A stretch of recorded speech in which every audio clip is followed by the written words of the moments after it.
శ్రీలత గారు ముదినేపల్లి నుంచి రాస్తున్నారు. కనుమతో పాటు ముక్కనుమ అనే పండుగ కూడా చేస్తారు కదా, అంటే ఏమిటి తెలియచేయగలరు అంటూ కోరుతున్నారు. చివరి రోజు చేసేటటువంటి కనుమ నాటి ఆచారాలు ఏవైతే ఉన్నాయో ఆ సంప్రదాయాలతో పూర్తిగా పండుగ అయిపోతుంది.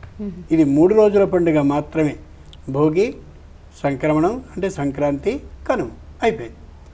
ముక్కనుమ ఎవరో పట్టుకొచ్చి పెట్టారు, దాన్ని ఆ రోజు కూడా చేసుకోవచ్చు అని కానీ మనం చెప్తే ఇక్కడి నుంచి కొత్త సంప్రదాయం అవుతుంది కాబట్టి చేసుకోవద్దు, అది సంప్రదాయం కాదు అని స్పష్టంగా మనం తెలియచెప్పాలి.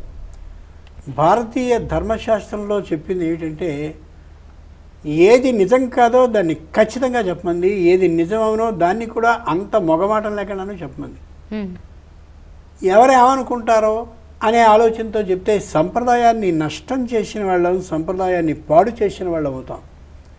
కాబట్టి వాడికి ధర్మ సందేహం వచ్చి ఎవరైనా అడుగుతున్నారు అని అంటే ఆ సందేహాన్ని అతి స్పష్టంగా మనం తీర్చేలా సమాధానాన్ని చెప్పాలి తప్ప పోన్లే అన్నట్టుగా చెప్పడం ఏమాత్రమూ సరికాదు. అందుకే మనవి చేశాను, శాస్త్రీతి శాస్త్రం శాసించి చెప్తుంది.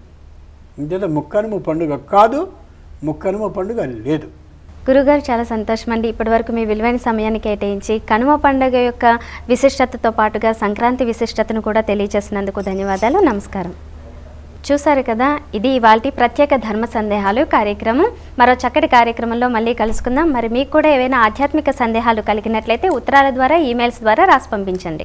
మా చిరునామా ధర్మ సందేహాలు, కేర్ ఆఫ్ భక్తి TV, road number 92, Jubilee hills, Hyderabad 5,96,000.